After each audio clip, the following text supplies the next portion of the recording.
Okay. I don't have my gavel, but we're going to get going tonight.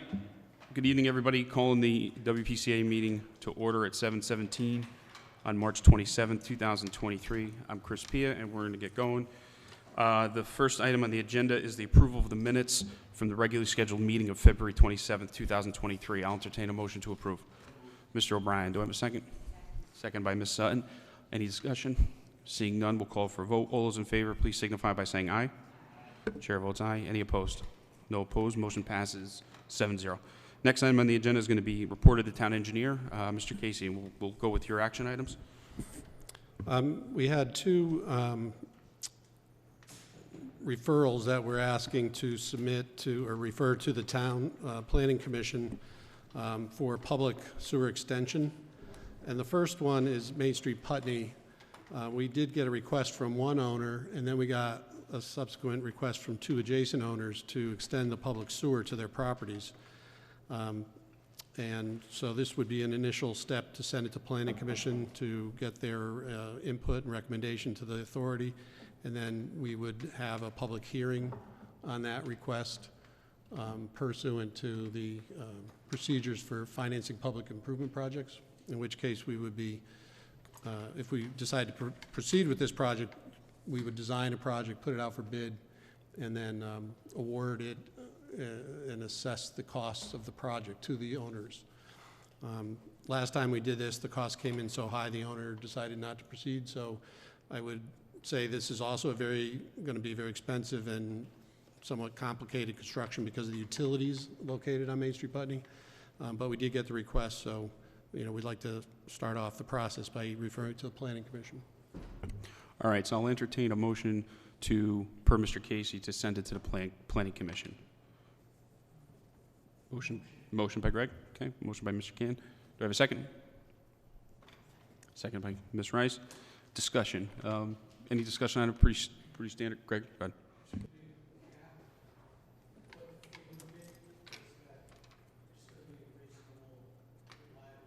At this point in time, we're just asking the Planning Commission to decide if this is an appropriate project to implement.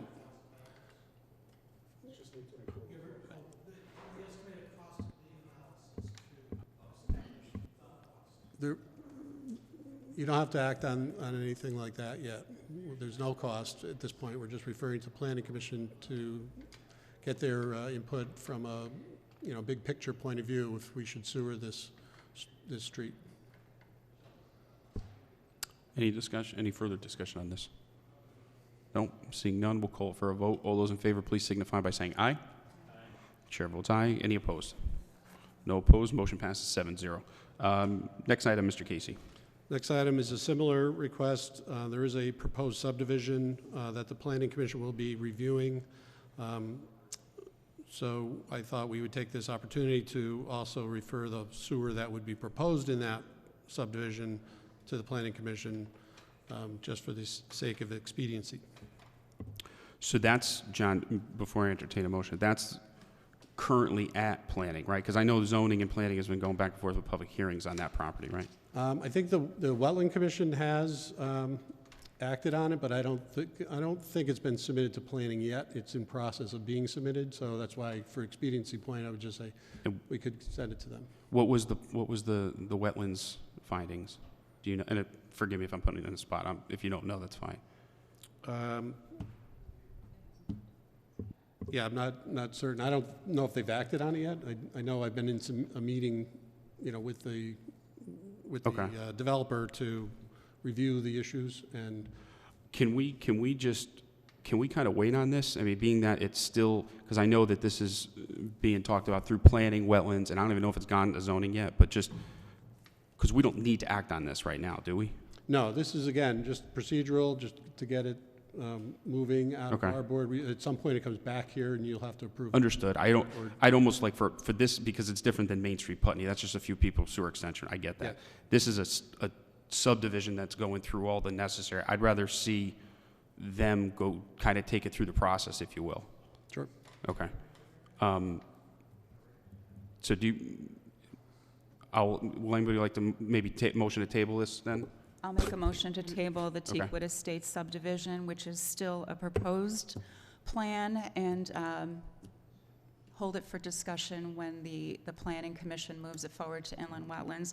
If I may, Mr. Chair, this proposal has been proposed before development of the Teakwood Estates area. Since I've been on town council, the first time was 2021. The original proposal was approved by planning. It went to inland wetlands. There were several public hearings of which I spoke at, several of them. The public hearings have been delayed and postponed, and that whole process ended up with the applicant in this past December, I want to say, November, pulling their application. They pulled their application, so it's going back to planning now with a new proposal that I would like to just see before we look at any sort of plan with WPCA or technically anything else. I know that for decades, this group has been trying to develop this piece of property, so this isn't anything new. So I really appreciate holding off on the WPCA component at this time. So let me get a second first. All right, so second. Any further discussion on this? We're going to table it. I think we just stated why. So we'll call for a vote on that. All those in favor, please signify by saying aye. Aye. Chair votes aye. Any opposed? No opposed. Motion passes 7-0 to table. Thank you, John. Any other action items for you, sir? I don't think I saw any, right? No action items. Let me just talk about the Coastal Resiliency Project real quick. Go ahead, sure. You know, we would be looking to have a public informational meeting on that project pursuant to the grant requirements. We are moving forward with the permitting. We had a pre-application meeting with the local permitting agencies, and we will be having a pre-application meeting with the state permitting agencies. One of those agencies being the Dam Safety Unit of the DEP, which is something that I think is a little bit new for this type of flood control, but not necessarily inappropriate.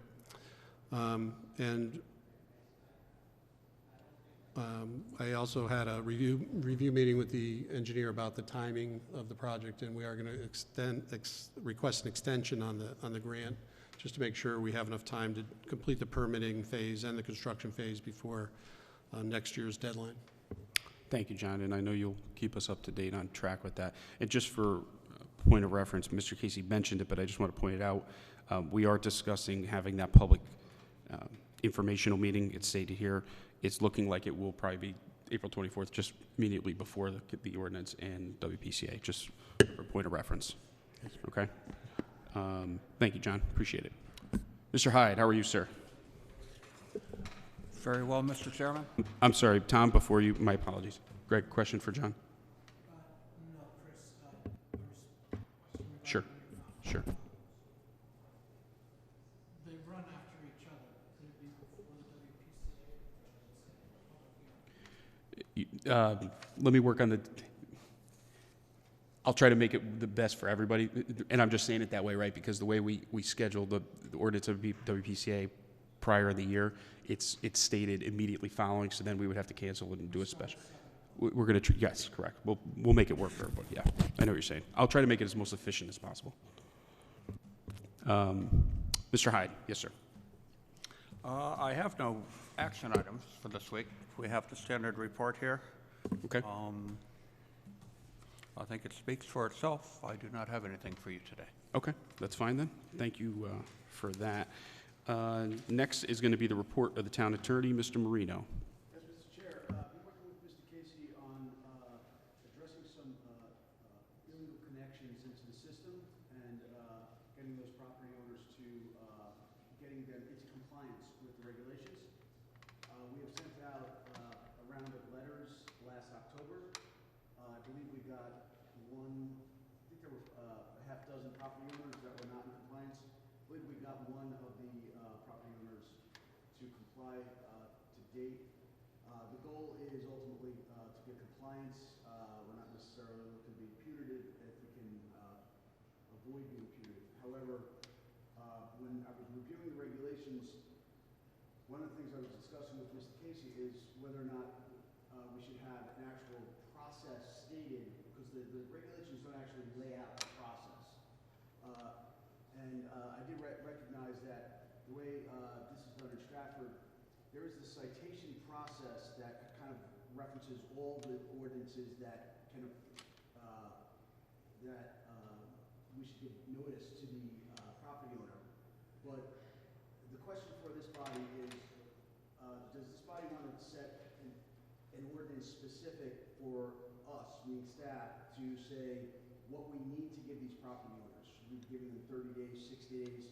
So ordinarily, I think we've been judicious in how we've been treating these property owners, to put it fairly, because we started in October, we're now, I'm a lawyer, not an accountant, it's 4, 5, 6 months, and we're sending out another letter saying, you haven't complied with the first letter, we're now going to give you until April 15th to comply.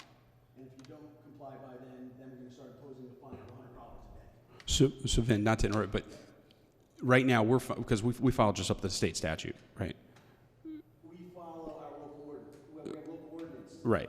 We're following our regulations. We're following our current regs. So you're recommending then we just put together a more robust, clean, hey, here's the schedule. Well, the question is, right now we're using our judgment. And again, I think we're being fair, and we're trying to be fair on the side of the property owner to say our goal is compliance, not necessarily to be punitive. I just want to have communication with the body so that the body doesn't turn around to us and say, well, what are you guys doing?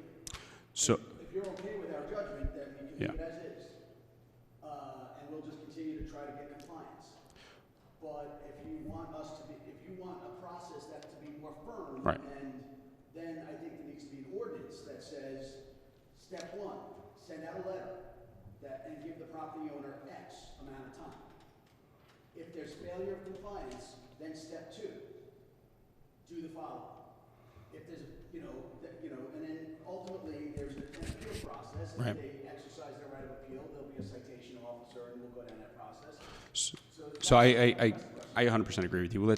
I think, can you work with Mr. Casey between the legal and the technical side of the, of the sewer, to put something together to bring back to this body, so that we should have something clean and in writing. Here's the process for everyone. It's clean and laid out. And we'll all comment on it together prior to, we'll discuss it at the next meeting. That's fine. Get us a working starting document to start. That'd be great.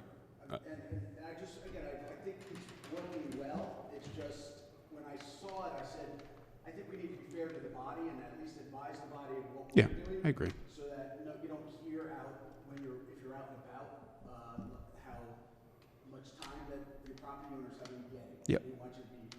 No, I get you. Mr. Can, did you have a question? Yeah, Chris, thank you. Does the town have standard language that would fill this business requirement, let's say? There's standard language for purposes of the property owner's right of appealing our action to a citation officer. With the steps prior to that, there was 1 or 2. Your regulations don't set out that process. That's the issue. So right now, the regulations just say, these are the general prohibitions with the, so for example, we're addressing illegal connections. So I'm in Article 7, connections. So it says these are the general prohibitions. So we're sending out letters saying you have illegal connections. So we're saying you have 90 days to disconnect your illegal connection. Yeah, maybe the town has current ordinance that would enforce a similar violation for, Well, so let's do this. it's just a way to get there. But Yeah, let's see. Come back to us with something. See what we got. Let's propose. I think we're all in agreement on. Let's just get something cleaned and in writing that gives people, so there's no confusion on it. But let's go from there, and we'll tackle it the next meeting. But that's a good recommendation. We don't need a vote on that. You could move forward, Mr. O'Brien.